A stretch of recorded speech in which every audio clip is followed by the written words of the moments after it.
So let's talk about threat models and you. For thousands of years, human beings have tried to make sense of the world by means of classification and separation of concern. And by classification, I basically mean, that we distinguish different things. There's me, there's you, there's black, there's white, there's, a person, woman, man, camera, TV, and these are all different things, as you will agree. So that if in ancient Greece or so, some, quarrelsome youth would happen along and say, it's all just a lot of the same stuff, Aristotle would step in and say, no, it's actually a lot of different stuff. For instance, we have plants and we have animals, and the plants can be subdivided into small, medium, and large plants, and animals can be divided into those with red blood and white blood, and the ones with red blood can be further subdivided into those that lay eggs and those that give live birth, and the quarrelsome youth would go, oh, because there's nothing to set a quarrelsome youth trait like hard science and undiluted truth. And thus, Aristotle created a taxonomy of the world and the taxonomy as a scientific method. And we still use this today. For instance, we distinguish between different classes of vulnerabilities and attacks. There's the software exploitation on the one hand, and there's the hardware bugs and vulnerabilities on the other hand. And the software exploitation, when we're talking about memory errors, for instance, can be further subdivided into spatial memory errors and temporal memory errors. And the hardware vulnerabilities can be subdivided into, Spectre and Meltdown and Rowhammer and all sorts of other attacks. And this is really handy because in this way, by doing this classification, we can target our defenses at particular subsets of these vulnerabilities. For instance, we can try to address the spatial memory errors, so buffer overflows and so on, without having to worry about all the rest of the complexity that's out there.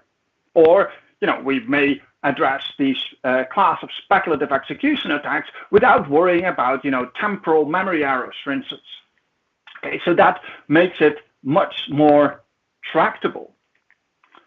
And this separation of concerns, we've actually used throughout history, classification, separation of concerns, as a guiding principle for our understanding of the world. For instance, in the Divine Comedy, Dante imagined 9 layers of hell, right? And because this was a little bit complicated, this was later simplified, and it became the 7-layer OC reference model. And here we have all sorts of layers where each layer needs to be concerned only with that particular task at hand. For instance, in the 4th layer of hell, also known as the transport layer, Dante imagined that the sinners would be pushing really heavy boulders towards the center of hell or away from the center of hell, and this is known as TCP. And they could do this and focus on this task, which was complicated enough, without having to worry about the hell below them or the hell above them. In fact, they could offer this boulder pushing as a service to the layer of hell that was above them. So this is all very good and very handy. And in fact, we may argue that these abstractions and perhaps layered abstractions and the way we partition the world are fundamental concepts for our understanding of the world. We need to do this. We need to understand the world by partitioning this and then, abstracting away from the complexity. Because otherwise, we will no longer understand the systems that we build. These systems, the hardware and software systems that we build today are so complicated that we will not be able to understand them fully. Okay, so on the one hand, this is absolutely necessary. On the other hand, so I was sitting down with my PhD student, Herbert Bos, and he observed that these abstractions break down occasionally. And this is a fundamental problem because this is where the vulnerabilities in our world arise. It's in these cracks of the abstractions. And I'd like to point out that I believe that this is an important slide, right? So that's where you see the symbol. On the one hand, I would argue that we need these abstractions, and on the other hand, these abstractions are actually causing the problems, right? So we are not aware of, some of the vulnerabilities that actually occur in, the lower layers of our systems that we thought were nicely hidden away. Okay, so let's go back to the example of the OC reference, 7-layer OC reference model. And we have this transport layer where we see these two guys pushing really heavy boulders, and they're being whipped by demons. It's really hot. It's really not a cool thing to do. And so to forget their misery and agony, they turn on some tunes because it makes it much easier to work and push heavy boulders while you're listening to K-pop. They turn on the radio, and then of course, the neighbors start complaining because they don't like K-pop and they want you to turn it down. And see, what we have here is that what you thought was behavior that was confined to just this one layer affects and possibly causes disturbances in the other layers. Okay, and that is unfortunately exactly what is also happening in computer systems. For instance, consider side channels, cache side channels. Here we have a computer system that runs on a kernel, operating system kernel. We have two processors here, ordinary programs, and one of them is doing something security sensitive, maybe encryption or decryption with a secret key. Or maybe the kernel of the operating system is doing something security sensitive, lots of security sensitive information there. And the other process that we see here is perhaps a malicious program that tries to steal the secret information. Now, we normally think of these as completely isolated things. There's a separation of concerns because there are impenetrable boundaries between these different entities. There's a kernel user space boundaries based on the classic rings that Multics already pioneered, and between the two programs there's memory protection. So we can actually consider them isolated. But in reality, of course, they share a lot of resources that potentially may lead to leakage of information. For instance, the best known resource that they share is perhaps the cache, which is a small but very fast memory that is always used to speed up memory accesses. If a program accesses any data or code whatsoever, it will be put in the cache first, and it turns out that you can use this to leak information. For instance, let's assume that this process on the left here is processing really secret information. There's a secret key, and it's doing encryption or decryption.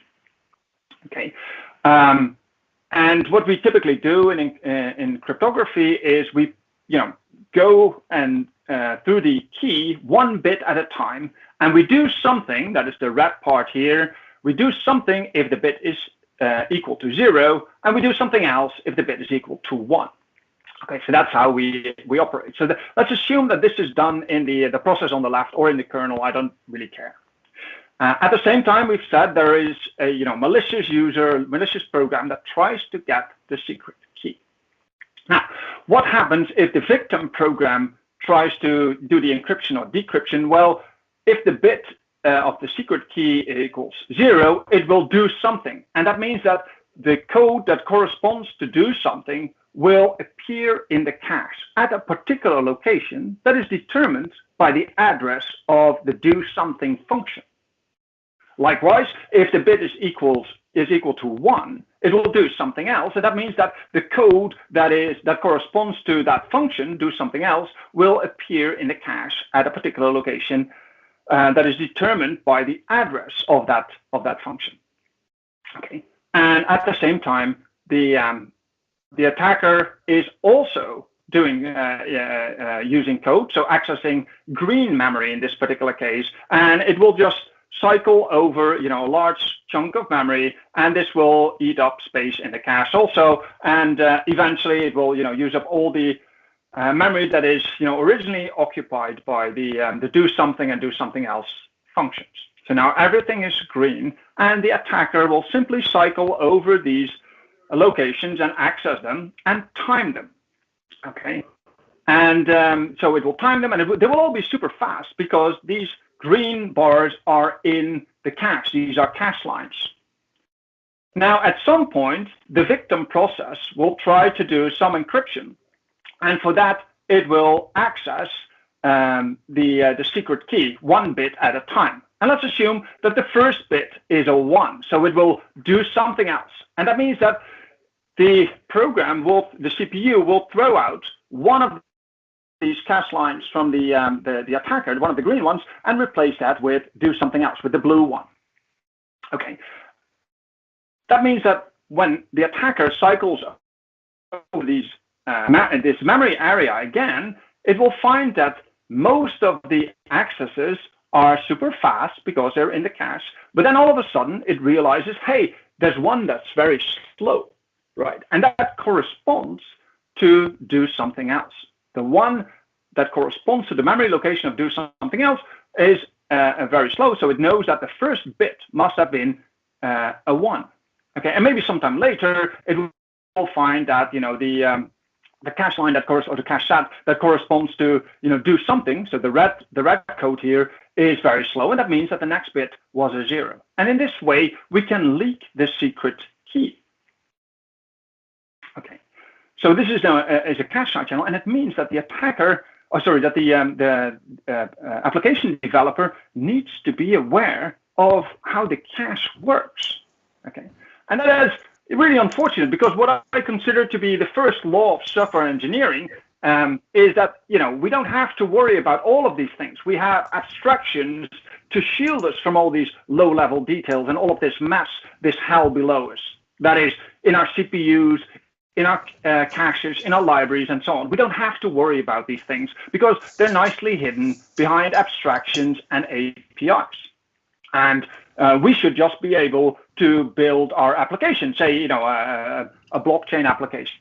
But now it turns out that we do have to worry about these things because we share all of these low-level resources. So now the blockchain developer needs to worry about these things, and not just about this, because it also needs to worry. You come and punish yourself for fun, or rather for your health. There's interference is there a question?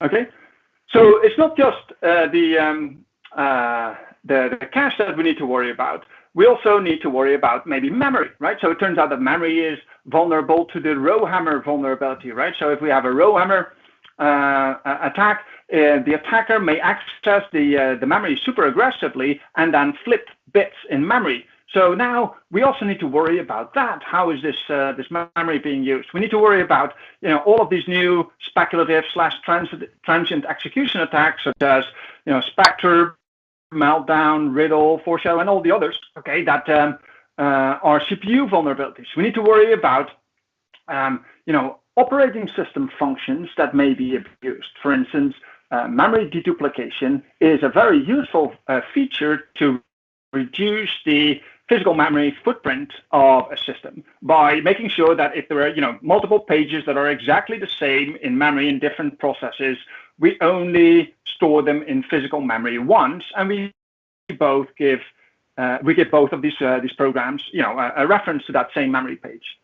Okay, so it turns out that this actually can be used to leak information also. I think I'll say a few more words about that later, but it's another vulnerability that we now have to be aware of.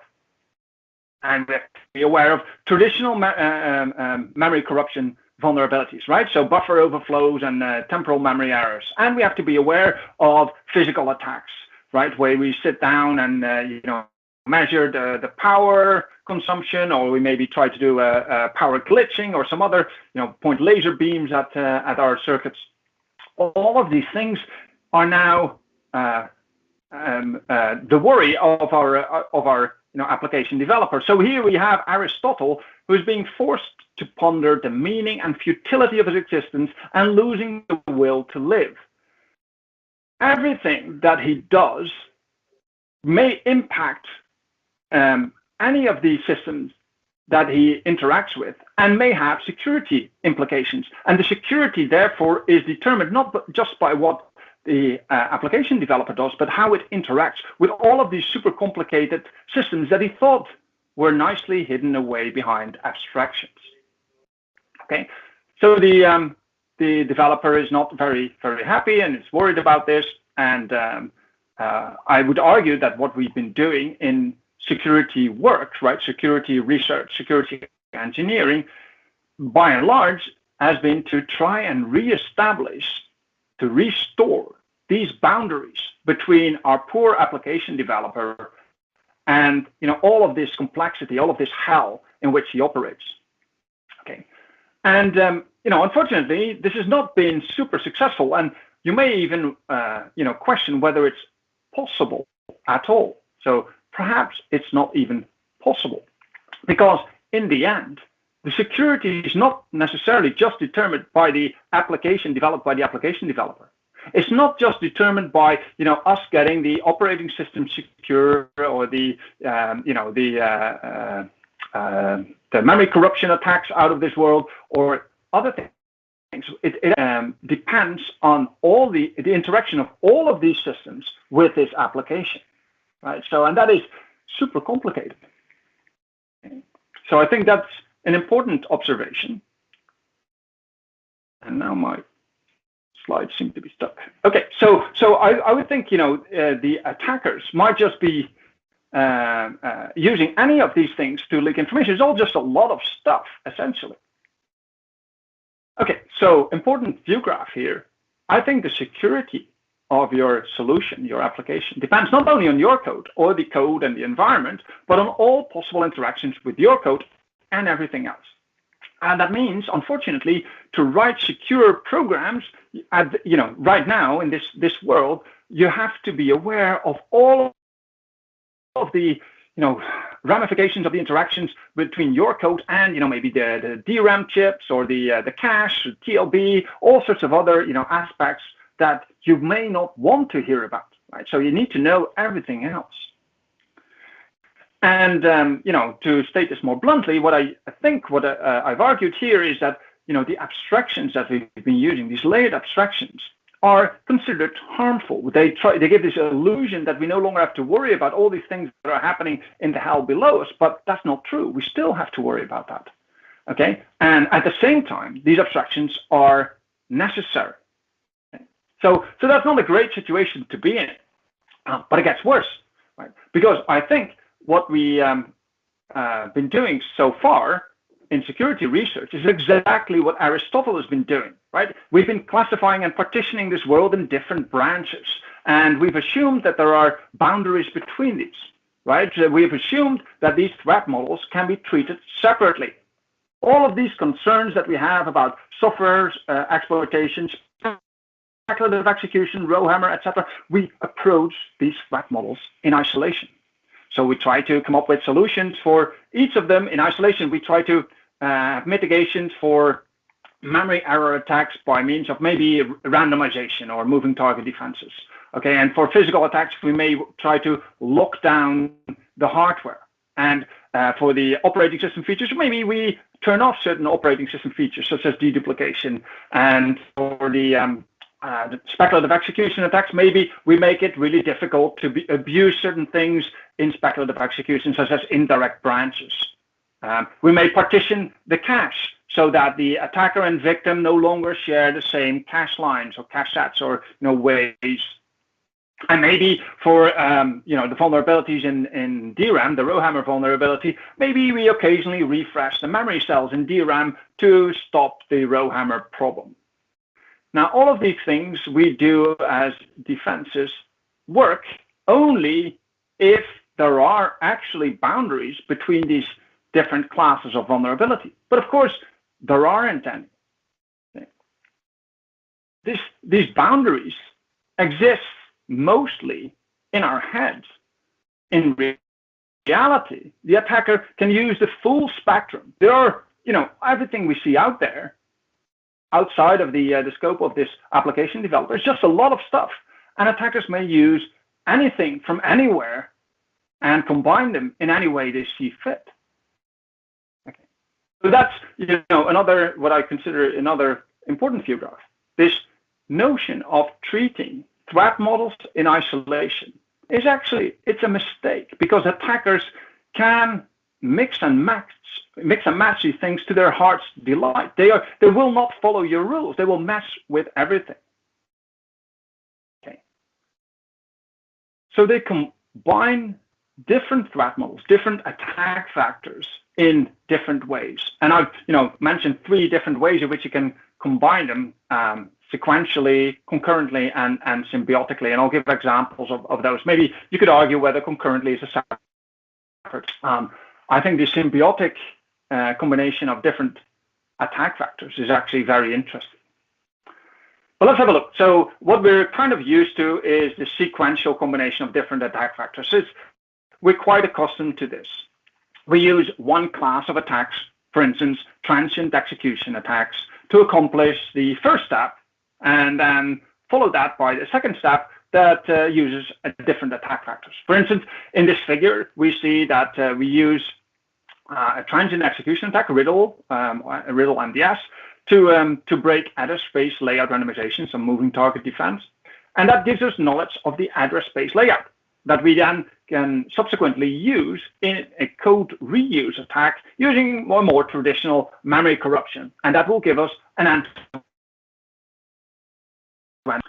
Okay. In case you're wondering what this riddle MDS vulnerability is, you can ask me after the talk. It's one of these vulnerabilities in the category of Spectre Meltdown Foreshadow. I think it's pretty cool.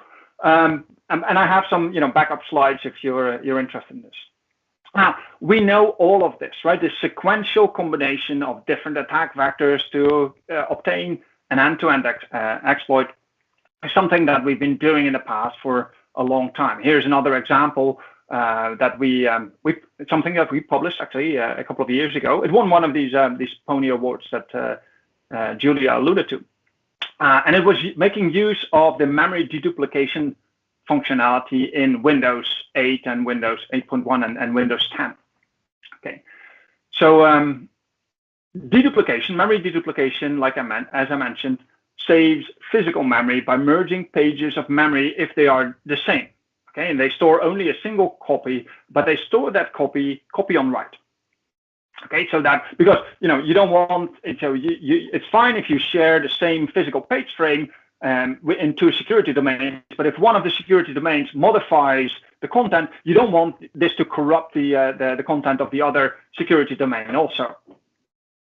Okay, so unfortunately, this creates a side channel because an attacker in one of those security domains can determine that a page has been merged, has been deduplicated. And you can detect this because a write now takes longer. On a non-deduplicated page, so a normal page, a write operation is really fast. You just write to the page.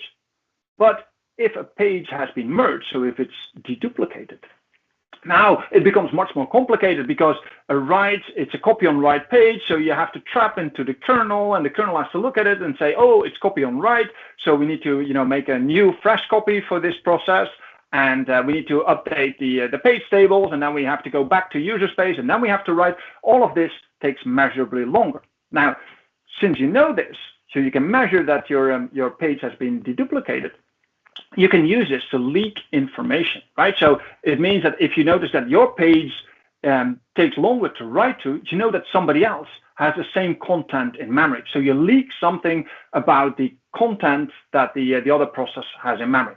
Of course, this is still very, very coarse-grained at the level of a page, and to make this leak something more substantial, something say a smaller secret such as an address, to break address space layout randomization, you need to do all sorts of clever things. And if you're interested in that, I would advise you to have a look at that paper. But that's what we did. We actually used it to break address space layout randomization. Okay, and then we went from that. Let me just get my slide back. We went from that, and once we broke address space layout randomization, we had some pointers to data and some pointers to code.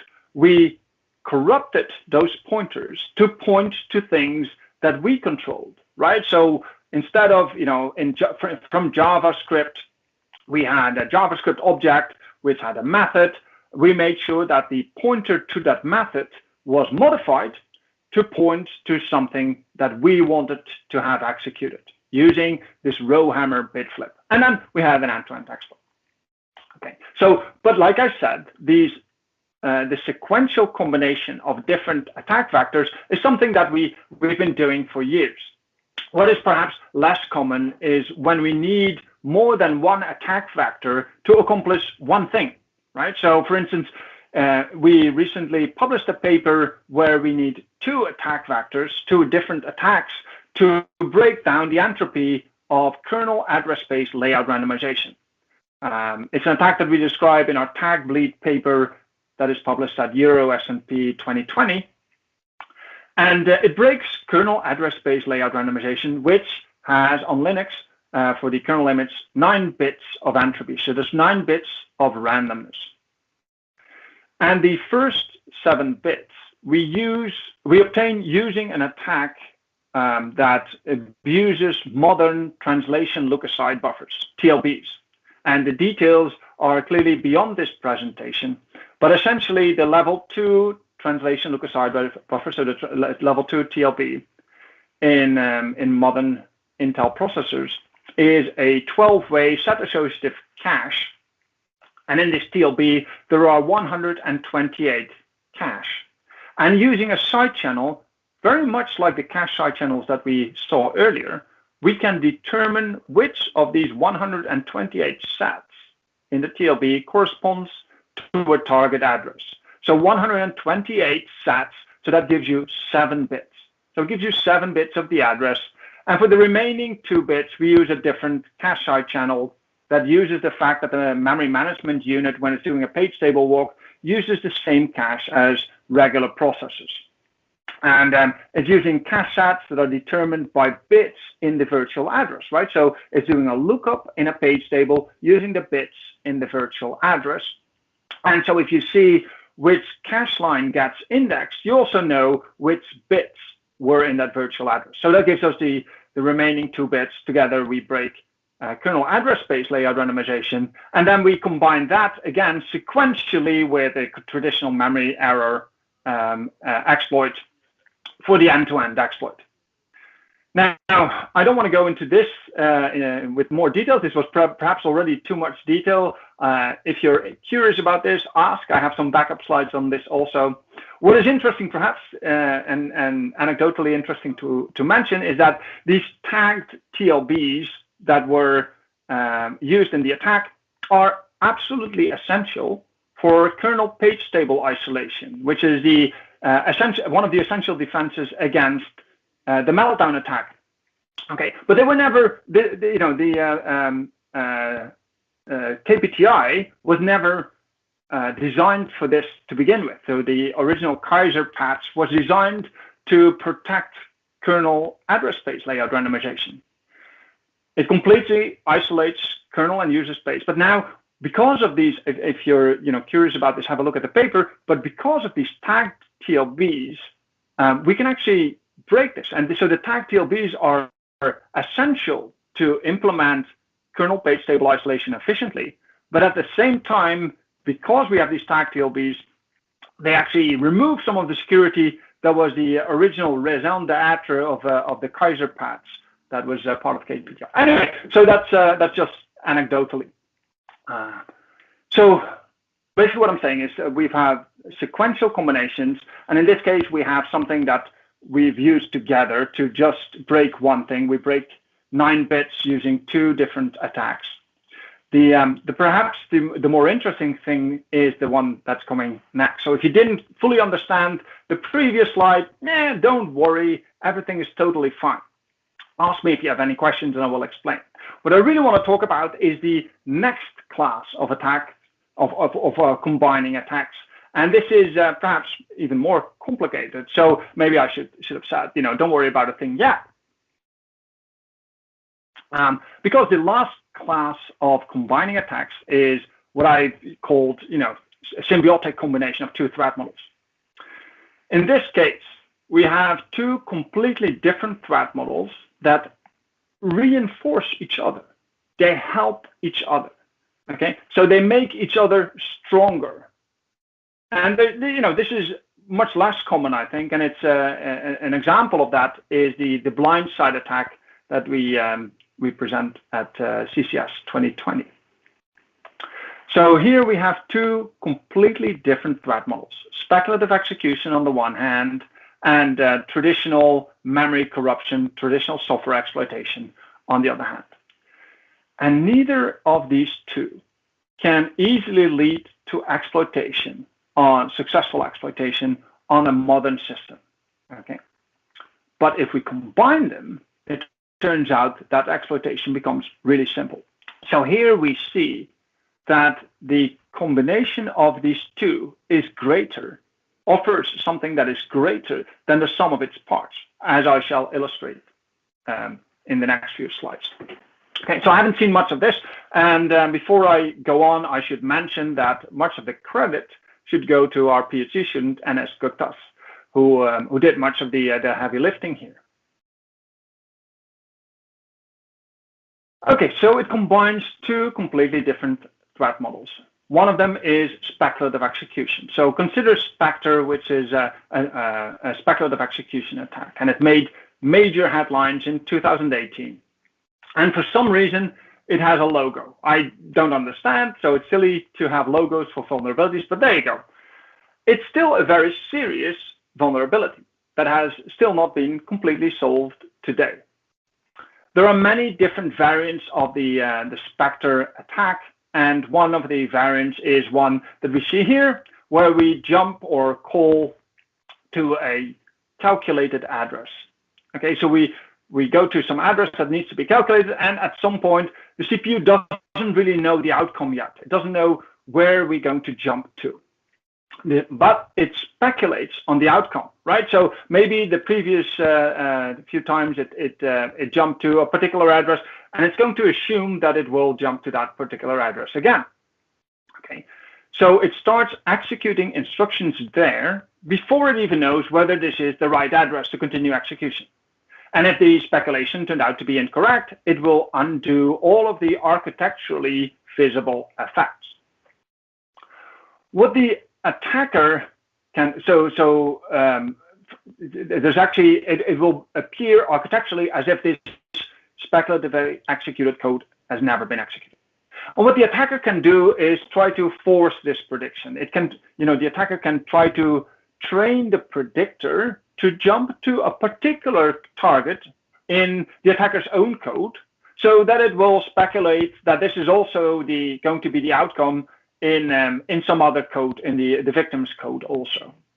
Okay, so that's what the attack is essentially all about.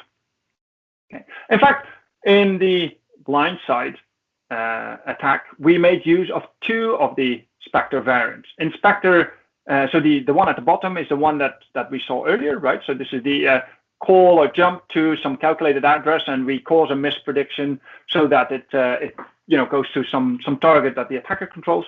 But we also use something that, or at least use part of that, something that is known as Spectre variant 1. And here we see that there is an array 1 that is indexed with an index that is first checked to see if it's actually in bounds. Only if it is in bounds, the code accesses the array element and stores that in data in this particular case, and then it uses data as an index in a second array, array 2. Now, this code may also be executed speculatively.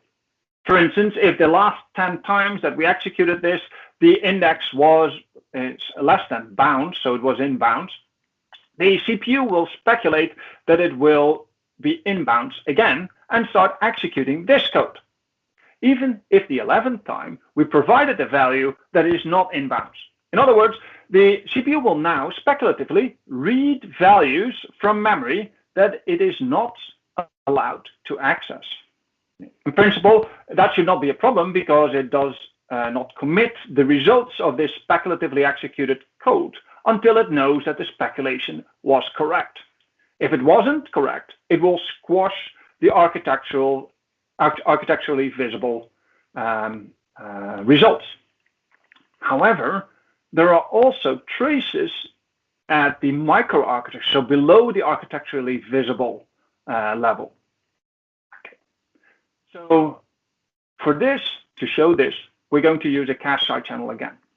Let us focus on this array 2 that we see here, and let's assume, just for simplicity's sake, that the attacker also has access to this array 2. The attacker makes sure that none of the elements of array 2 are currently in the cache, so you just access a lot of other memory, so none of the elements of array 2 are currently in the cache, so that if we start reading elements from this table, from this array, and we time the accesses, they will all be slow, right? Because they're not in the cache, they have to be obtained from main memory. Okay, now if the code speculative, so all of this is slow.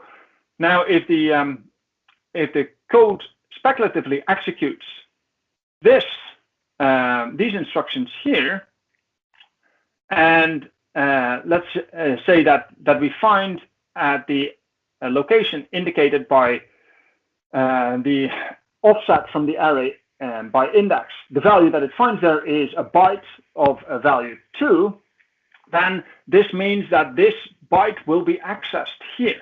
Okay, so the value that we find in data is 2, and then we use that as an index in array 2. And that means that this value in array 2 will be in the cache. Okay, this value is used to read an element from array 2, so this element will now be in the cache. And if the attacker again accesses all of the elements in array 2, she will find that element 0 is slow and element 1 is slow, but element 2 is fast because it's in the cache, and all the other elements are slow again. So since the attacker can see that it's element number 2 that is fast, she knows that the value the secret value was 2. Okay, so that's the Spectre vulnerability. Unfortunately, for the attacker, current mitigations make Spectre attacks extremely hard.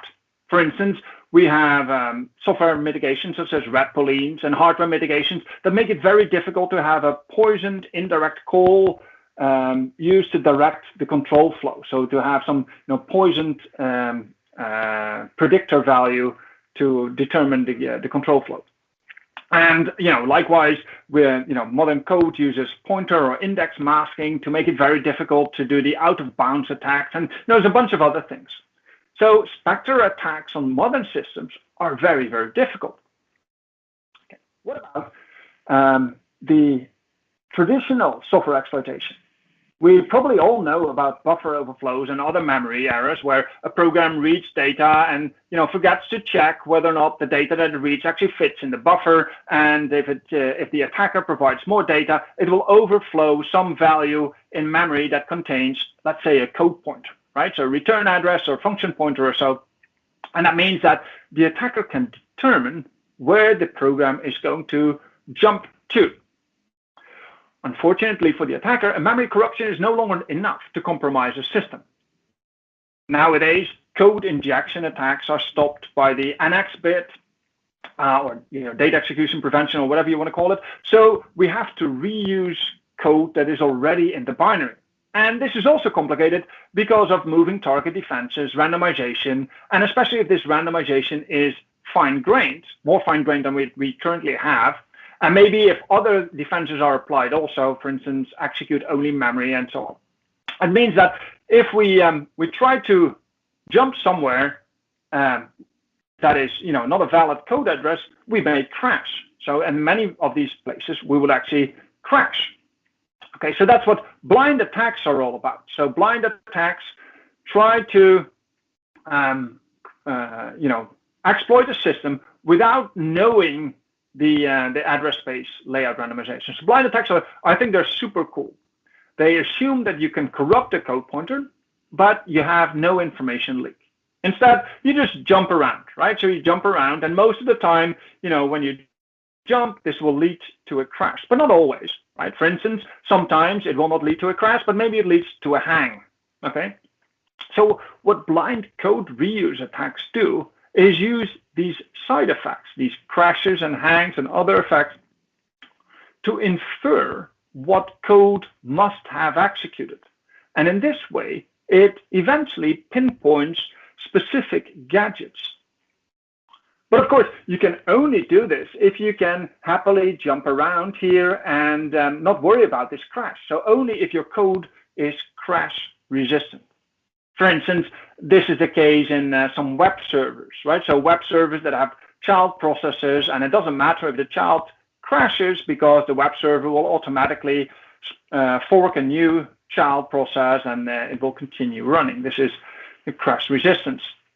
And so you create thousands or tens of thousands of crashes, and it doesn't matter. Now, this is a very specific class of programs that are vulnerable to this sort of thing, and it's definitely not applicable to the kernel, where even a single wrong guess about where you jump to will lead to a crash. So the question is, what happens if we combine this traditional software exploitation and these speculative execution attacks? And in the BlindSide attack, we use a memory error to modify a code pointer, but we make sure that it is used speculatively. Okay, so we modify the actual code pointer, so we just override a function pointer perhaps, and not some value that is determined by a predictor. None of these specter mitigations work. Okay. So we use a memory error to set the jump target, and even though we corrupted it, it is, as far as speculative execution is concerned, the right jump target. And since this is executed speculatively, we don't have any crashes. Okay, so we can jump around freely without any crashes, because the crashes would be weird if we crashed during speculative execution, right? So the speculative execution suppresses all the crashes. So now what we can do is freely jump around, and again, look for side effects and find code pages and data pages and maybe specific gadgets, such as the Spectre gadgets. And with that, we can reveal everything, all the code and all the data that is in the kernel of the operating system. So what we really do is, if we go back to our original Spectre gadget, so here's the second gadget, he's the first gadget. Okay, so we don't use any of these, but we use a slightly different one. So it's a combination of these two, where we have an if condition, a slow condition, that we don't actually need targets or anything. We just need this to start speculative execution. And then we have an indirect call, which calls the pointer that we corrupted with a normal memory error. Okay. So you may ask, is this actually common to have these kind of code snippets? Something, it doesn't have to be directly following the if condition, but close to it. Well, yeah, that's super common, actually. It's much more common perhaps than the other gadgets. Because many of the indirect branches that we see are dependent on a conditional branch within just a few instructions. So 50% of all the indirect branches are dependent on a conditional branch within 50 instructions, and 37% of all the indirect branches are within a distance of just 5 instructions. So they're almost immediately following this conditional branch. So that's quite common. Now, what I said, what we're going to do is, under speculative execution, we're going to jump around and then look for side effects. But what sort of side effects are we looking for? Well, in this particular case, we're looking for side effects in the cache. So here's an example. Let's say we look for a code page, a page that contains code. We don't care what's on it, but if we have maybe coarse-grained kernel address space layout randomization, we just want to know whether something is a code page. Well, what we do in that case is we corrupt the function pointer with some value, some guess for an address that hopefully contains code. And if it's not a code page, you get a fault, but it doesn't matter because you're executing speculatively, so the crash will be suppressed. And if you do happen to land on a code page, the cache line for that target address will be filled. So, and we can test, because we actually provide this address, we can test this cache set to see if there's activity in that cache set. Okay, so now we know that this is a code page. But we can do much more complicated things also. And I just want to illustrate. So, by the way, this is enough to break kernel address space layout randomization today. We can just, cycle through the code. Once we have a code page, we can cycle through until we reach the beginning of the kernel image and also the end of the kernel image. So we have all of the randomization broken. But we can look for more complicated gadgets also. And I just want to emphasize that we look for gadgets that announce their presence using easily identifiable signals. For instance, we try to target a gadget that dereferences a pointer that the attacker controls, that we control. Okay, and then we check if the corresponding cache set gets activated. That's also what we did on the previous slide, and that's what we're going to do again on this slide. And here we see how we could find a hypothetical Spectre gadget. So let's say there is something, and we made it super simple. It contains 4 instructions for illustration purposes. And this is essentially a Spectre gadget.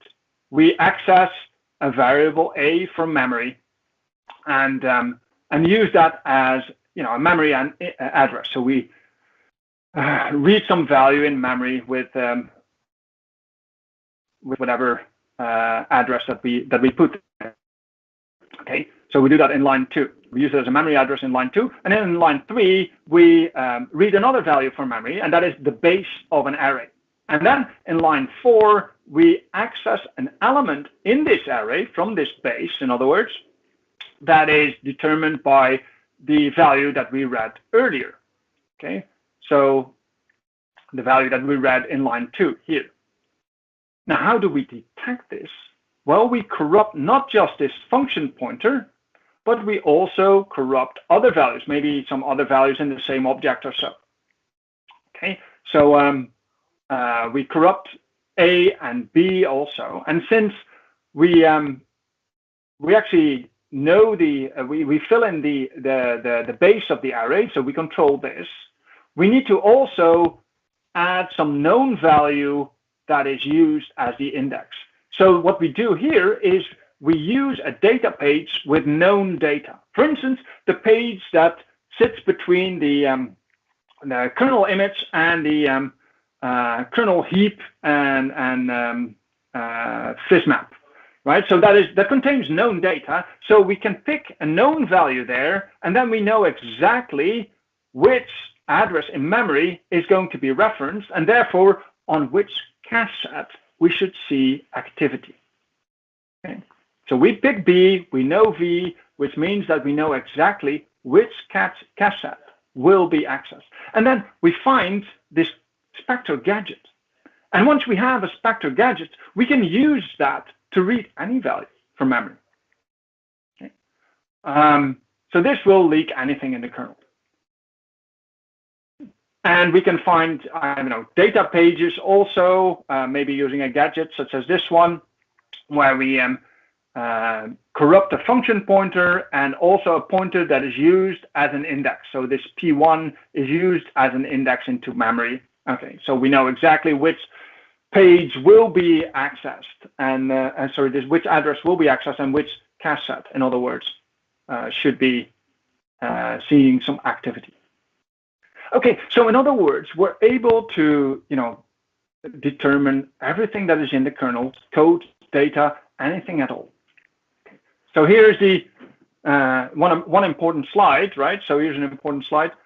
What we see here is that we have generalized the speculative execution attacks using traditional memory corruption. We generalized it because we no longer need to use the wrong prediction for the target. Okay. But at the same time, Spectre also generalized the memory corruption attacks because now we can probe or jump around without worrying about any crashes because we're doing this speculatively and all crashes are suppressed. So both of them get stronger. And what I would say is that the combination is greater than the sum of its parts. Okay. And I want to, move towards the end by giving you a short demo of one of these attacks. Let's see if this works. Okay, so here we are. This is the machine of NS, and NS is a proof of concept, which he executes. And what it will do is first it finds a bunch of the last level cache eviction sets, because that's what we use. And then it's going to find the kernel address space, and it's going to find the data pages. Okay, so let me move on a little bit. So here it's now going to probe for the kernel base address, and it's found it. And then it's going to probe for the heap base address. So then we have code and data. Okay, great. And let's see, it will find this at some point. So now it found the heap base address also. I'm just moving it forward a little bit otherwise we're going to run out of time. And next thing we're going to do is we're going to look for a vulnerable buffer location where we have our ROP code present. Okay, so this is taking a little bit longer. It's probing. You can see the timer running here. And let's see, I don't know, at some point it will be done.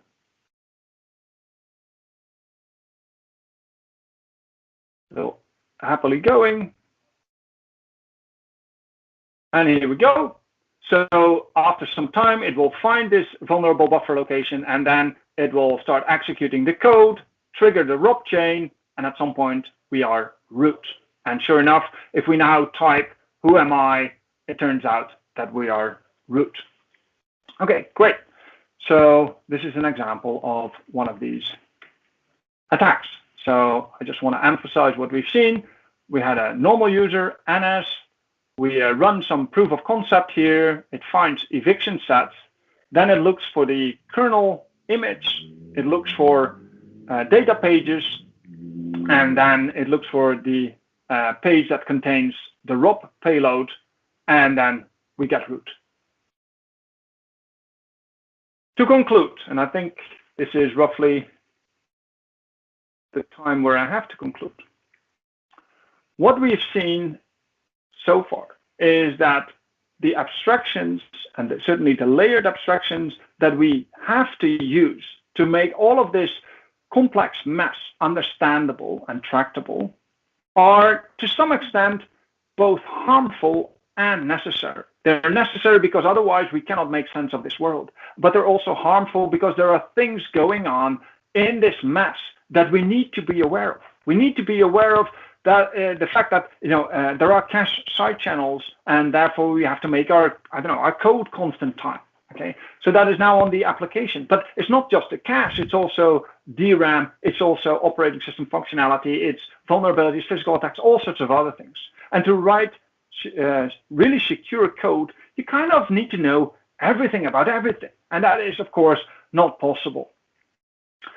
It's a mistake to think about these threat models in pure isolation. You have to be aware of this fact that attackers don't care about particular threat models, and they will combine anything with anything if it so suits them.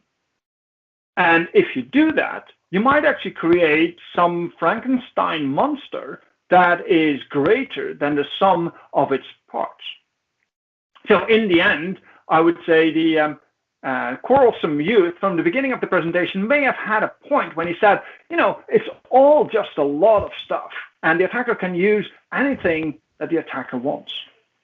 So if you want to know more about any particular attack that I've alluded to, some of the combinations that I've talked about, ask me or go to our website, VUSec.net, where most of these projects are described, and the papers are also present.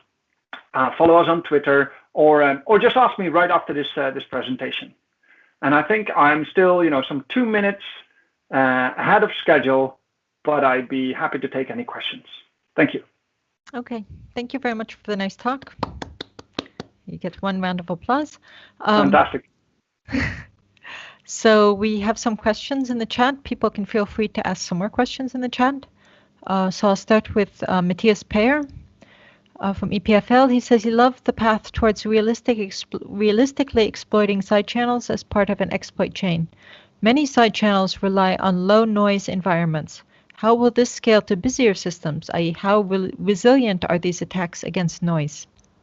Right. So noise, of course, is always one of the things that make side channel attacks more complicated. But in the end, it's just statistics, right? So you can repeat these things, and then I think all the noise you can probably handle.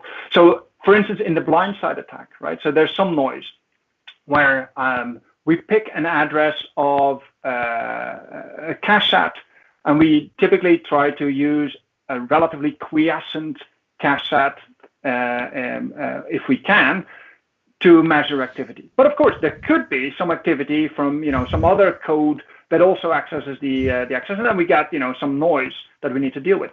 But we can reduce that noise by, for instance, picking a few other addresses to verify this, right? So we can verify the value that we found to see whether or not if we can also create artificially create activity in other cache sets, we get rid of that noise. We can verify whether or not it was a false positive, so some noisy result, or something that was real. I hope that answers the question, Matthias. Okay, so Asta Mehta has a follow-up question. How far are we from seeing real side channel leaks in real-world settings, for example, in cloud tenants? Are you sure you haven't seen them yet? Oh, well, you haven't seen them, but are you sure they're not there yet? I'm not. This is always hard to answer, right? So we've shown in the past that it's possible to compromise, virtual machines that are co-located on the same hardware. Whether or not this is something that is actively being used, I don't know. I also think you have to maybe deal with more noisy situations there, but there's nothing to stop you from doing this, except that maybe there are more trivial bugs that you can exploit, unless you're attacking something that is really high value and extremely well protected. Maybe there are easier ways to do that. Okay. The next question is from Spiridula Guevani. Were you enforcing the effects of one attack with another? It's very interesting. Regarding blind spectre attacks on the kernel, could software defenses such as control flow integrity enforcement still cause the kernel to crash before speculative execution gives useful information to the attacker? In other words, couldn't such software defenses bring back some of the properties, such as not being crash resistant? It's difficult, right? So you would have to then apply this control flow integrity on this speculative path also, because otherwise, you don't actually crash, right? So you run it speculatively, so there is no crash. You could maybe try to detect that something is out of the ordinary there. Oh, wait a minute. You mean after? I guess what you're saying is after you've found this gadget, can you prevent the control transfer at that point? Yeah, I think that is something that you could explore. But as we know, so it will reduce the attack surface for the attacker, but it doesn't actually stop the attack, right? So you don't necessarily need to divert the control flow to begin with, right? So if you find out where, I don't know, the privilege level of this particular user is, right? So cred, then you can modify that and you're also done. Okay. There's a question from Conrad Rieck. I'm wondering whether the problem of threat models that you described is actually rooted in an incomplete defenses and not necessarily in abstraction. If a defense completely eliminates a threat, neither symbiotic nor concurrent sequential attacks would succeed. What's your take on this? Yeah, so if we knew all the possible threats and we would root them all out, then of course this is a perfectly impossible system to use with these kind of attacks. But I think that is really difficult, right? So we have all of these resources that are used inherently, right? So there's your memory management unit will use the cache, right? And it will use TLB, and it will use all sorts of other things. So if we can design systems differently, I think you would be absolutely right. But I think it's very difficult. I would have to think about whether or not it's possible with today's systems. Not with today's systems. Not with today's systems, I think. But you could definitely design systems that, with great difficulty, you could design systems that could remove these kind of threats, and then you can no longer combine them either. Okay. Question from Andrew Bauman. Is all hope lost for abstractions? Do you see a path back to systems that provide stable and secure abstractions? Or is the future really that the developer must know everything, which doesn't sound like very viable? Yeah, that is kind of the conundrum, right? So I don't think this is a possibility, right? You cannot know everything, and I think this is the task that we should set ourselves as researchers, to design these systems, and that means from the ground up we have to think about the kind of abstractions that we provide to the layers above, and to make sure that there's full control over some of these things, right? So I think I'm very inspired by the work that is done on new hardware software contracts, right? So where we try to get either more control over what's happening at the lowest level of the boundaries. You still have other things that are still left out of scope currently, such as DRAM. We don't talk about the rowhammer vulnerability there, but this is, I think, what we need to do: design this from the ground up and have abstractions that are at least for all of the resources that we know might lead to interference, might lead to side channels, can be controlled so that we can nuke these side channels whenever we do something sensitive. I hope that answers Andrew's question. Okay. Next question is from Matthias Payer again. We seem to be in an era where there's extreme excitement for microarchitectural side channels, and several new side channels pop up at each conference. Do you hear me?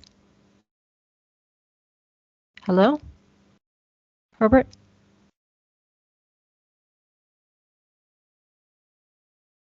I'm no longer hearing anything. Is there a connectivity problem? Does anyone else hear me? I hear both Herbert and you. Herbert was lost for a little while, but he seems back now.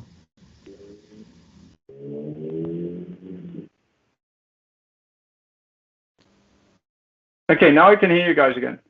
Okay. That's good. Matthias asks, we seem to be in an era where there's extreme excitement for microarchitectural side channels, and several new channels pop up at each conference. What are your thoughts regarding the future of microarchitectural vulnerabilities versus classic software vulnerabilities? Which ones are more exploitable? Will microarchitectural attacks just become another tool in the attacker's toolset? Yeah, I think it's the latter, actually. I think this is super hot right now. Can you still hear me, Julia? Just to make sure. Yes. Okay. Yes, everything's fine. So I think this is super hot right now, and we're exploring this, and these new side channels pop up and hardware vulnerabilities pop up because we've just started looking, right? So we're in the same wave that we were in the around the early 2000s, where we started looking at buffer overflows and other kind of memory corruption attacks, super cool stuff. I think that's what we're seeing now. So we're finding a lot, and I think in the end this is going to be just one, like I said, one box of stuff that the attacker can use. And we're seeing this already, right? So we're seeing some of the exploits that have been published by Google Zero. They use traditional memory corruption, and they use some speculative execution attacks. So they used the MDS riddle attack. And we're doing the same thing with BlindSide, right, where we use different classes of attack, so speculative execution and traditional threat models. It's all part of the toolbox of the attacker. Yeah, I think that's exactly what we're going to see. Yeah. Next question is from Anil Kurmus.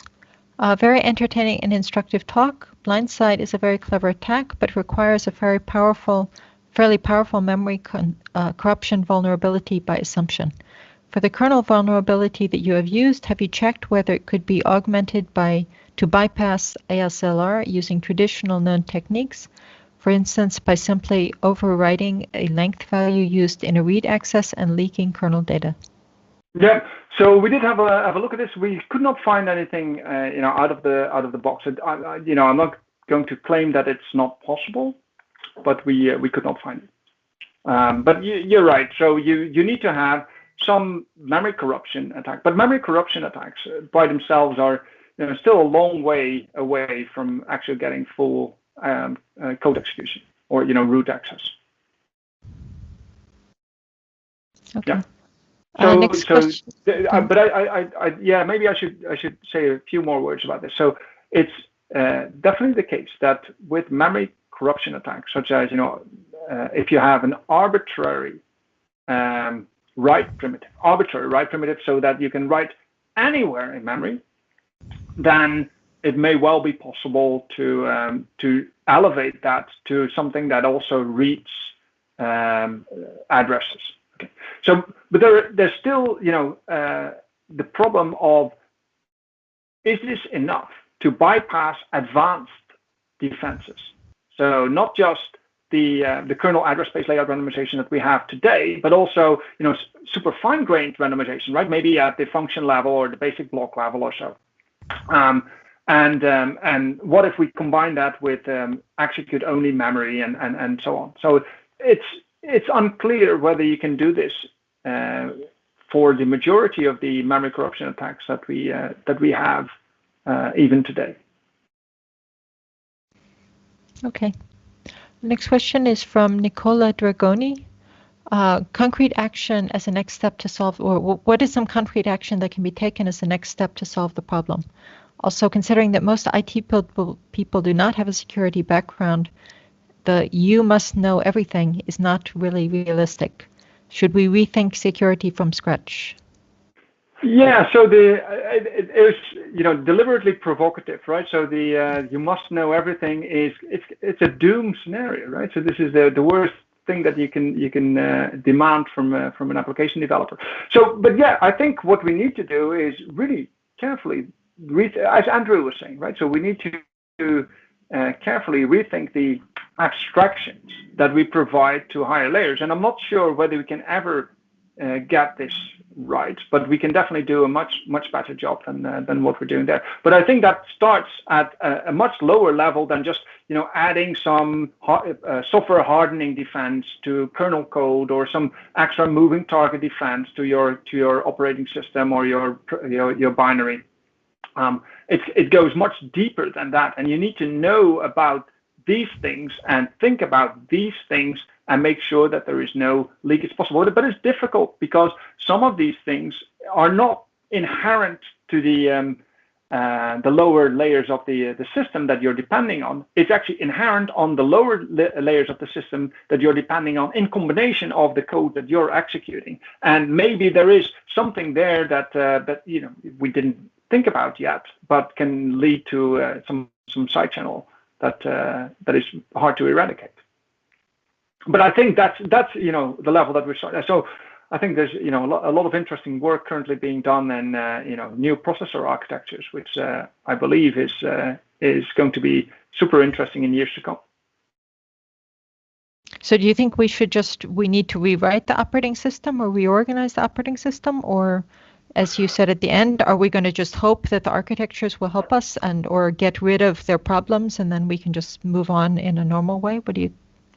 So I think the operating systems also, yes, they need to change. So both the operating systems and the layers on which they depend, and maybe the layers that rely on that operating system. I think it's going to be a lot of work throughout the software stack, and the question is whether we can ever fully get this right. Mm-hmm. Next question is from Bjorn Rutenberg. What do you think might be causing vendors to use one threat model for vulnerable technology and using a different threat model for another when the vendor owns both technologies? These reside physically next to each other and both lead to ring zero compromise. For example, UEFI residing in an SPI flash and other firmware physically residing in an SPI flash next to it. I don't know what to answer to that question. I'll pass on that one. Sorry. Okay. So Björn, if you're out there, if you have some follow-up, please just type in the chat. Yeah. Elaborate if you want. Then maybe I can comment. Do you think there is a practical? This is from G. Ju. Do you think there's a practical, pure software cure for current side channel attacks without architectural changes, such as enhancing systems programming languages specifically to mitigate side channel problems? I don't think so. I think so. Some of the it depends on it still depends on the hardware, right? So the hardware needs to provide enough of a handle to nuke certain data that is hidden deep in the buffers and channels that are in the processor. So the pipes are full of data, and you need to have at least some control over that to make sure that nothing can leak via speculation or some other way to handle that. The same, perhaps. So I'm not entirely sure whether the same is true for memory chips, right? So the DRAM chips are vulnerable to row hammer. Well, you could in principle protect against row hammer vulnerabilities by not using all of the memory that's on the chip. To throw away half of your memory, and then you can flip bits in the neighboring rows, and nobody cares, right? Because they're not being used. We have if you're interested in that, we had a paper on how you can do that and make it a little bit more efficient than that. In the Zebra paper that we published at was that OSI? I forgot. So Zebra. Okay, there's a question from Daniele Conodelia. Brilliant talk. Following up on the previous questions, for classic software vulnerabilities, we saw how helpful can be a cooperation between compilers, such as with canaries, CFI, and so on, and hardware vendors, NXBit, executable-only memory, in hindering classes of remote code execution attacks. What do you expect for micro-architectural attacks? As in, do I see? Can the compiler work together with the hardware somehow? Yeah. So there are certain things that you can do at the compiler level, but it's so for all of these micro-architectural attacks, it's very difficult to answer that in a general sense. Some of these things you can definitely help with by placing boundaries on speculation, right? Adding an instruction that stops speculation. That's exactly what is happening currently, right? So there's a mitigation such as the red Pauline mitigation that is stopping some of the speculative execution, some of the Spectre variants, are exactly essentially compiler technology. You're adding a number of extra instructions there to make sure that the speculation, while it still occurs, we don't stop the speculation, but it no longer causes any harm. So yeah, I think there's a lot of fruitful research that we can do there to try and mitigate this.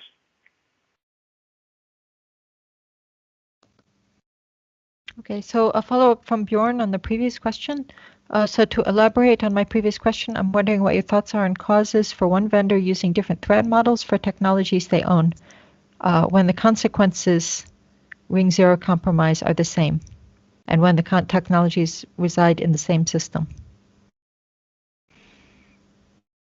Can you repeat the question, Julia? Because I'm wondering what your thoughts are on the causes for one vendor using different threat models for the technologies that they own.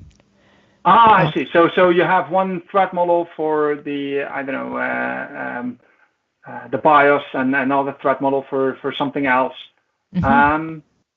I don't know. That's interesting. I actually don't know. There's different teams. I suppose these are large companies, and maybe this is there may not even be a well thought out plan behind this. But honestly, I don't really know. So me being an academic locked up in my ivory tower, I have limited visibility over this.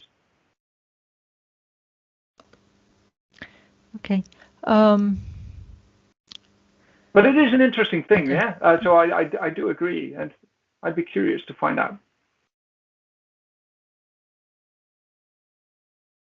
Okay, so I don't see any more questions in Teams. I don't know if there are questions in Slack.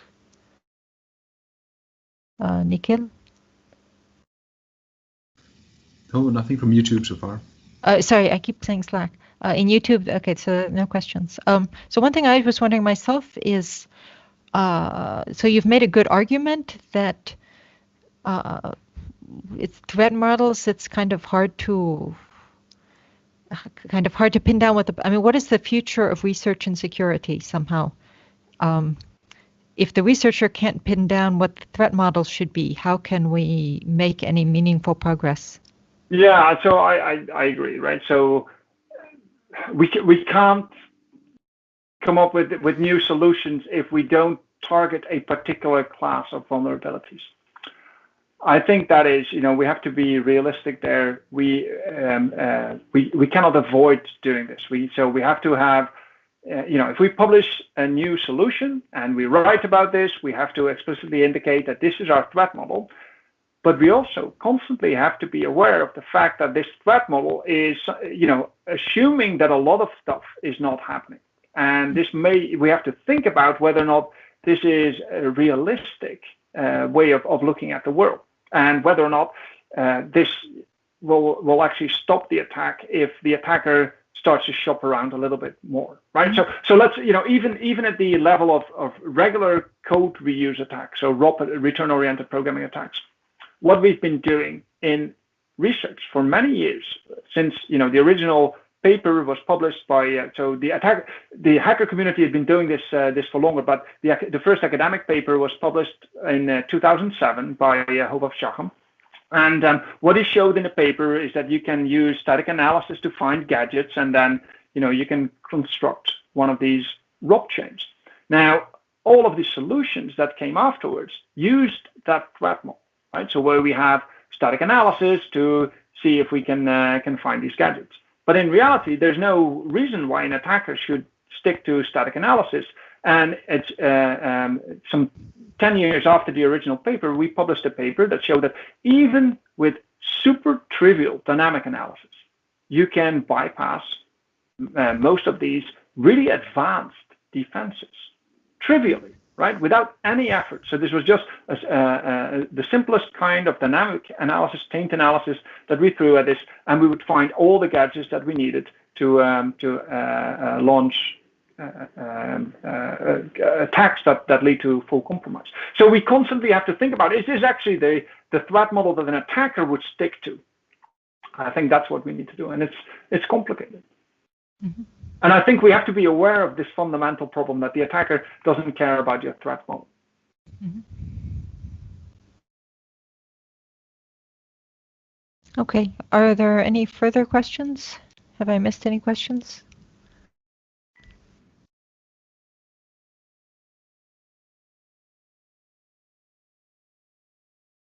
Okay, so thank you for the very nice talk. Thanks everyone for attending. And remember, there will be another talk tomorrow. Tomorrow's will be a panel. So same time, same team address or something like that. So thank you. All right. Thank you very much.